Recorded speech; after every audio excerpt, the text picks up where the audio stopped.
Deebo Samuel is up for an extension next year. Reportedly, the Niners would at least listen to a trade offer. Yep. Or trade offers, sorry. Yeah. Hill and Adams were traded. There's rumors around DK and Terry McLaurin. Oh, there you go. Nailed it. Terry McLaurin. Go ahead. Is the throw a fit on social media and force a trade proving effective? So here's the thing.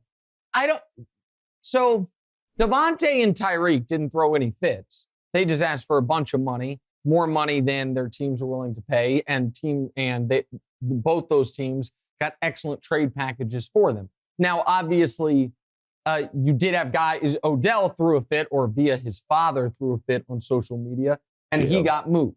Here's what I think is proving effective.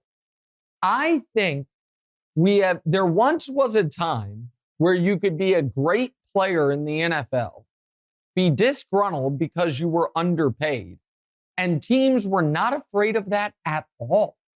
Teams were like, okay, that's your problem. You're not holding out. We believe you're going to show up. You're going to play hard. So who gives a damn? It seems like that is bending in the other direction, to where the Packers absolutely, they had franchise tagged Davante. They could have just kept him for at least one more year and then dealt with it next year. Davante made a little noise that he wouldn't play under the franchise tag, and they moved him. Tyreek was still under contract, but he wanted more money after the Davante deal. He made it very clear he was going to be unhappy if they didn't give him more money. The Chiefs flatly could have just kept him for another year and traded him next year or figured out something next year. Rather than dealing with the potential distraction, they moved it. The Bills had Stefon Diggs under contract for, I think, 2 more seasons. It was clear he felt he was underpaid. They immediately gave him a new deal. So what I do think is starting to happen in the NFL is now, before I interrupt myself for a moment there, N'Keal Harry, who you've never heard of, he's a bad first-round pick from the Patriots a few years ago, wide receiver. Before last year, N'Keal Harry's agent was like, listen, time here's run its course. He wants to go somewhere else. And the Patriots are like, good for him. Shut up. We're not doing anything about it. So that might be something about the Patriots. It also might be something more about the caliber of player. I don't know how much the throwing fits on social media thing matters, but I do think, rightly or wrongly, teams are afraid of star players being unhappy in the locker room.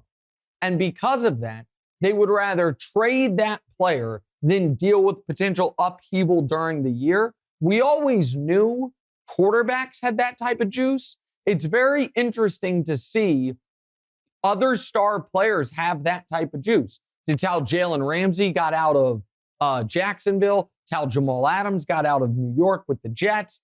We have DeAndre Hopkins. He didn't even make noise. He just wanted more money. It's how he got out of Houston a few years ago. And then we mentioned these other receivers. So I do think it is something to take note of. If you're Deebo Samuel and they kind of use you like a running back, where your career is probably not going to be as long as these other receivers, you want to get paid right now. I think rattling the cage a bit and making some noise is effective, because it would appear the team will either, if you're a great player, the team will either pay you or move you to a team that will pay you. Hey, thanks for watching. Hit the subscribe button to get more from the show, and make sure to click the bell to get notified every time new content drops. Check out full episodes of What's Right wherever you get your podcasts, or just click the link in the description below.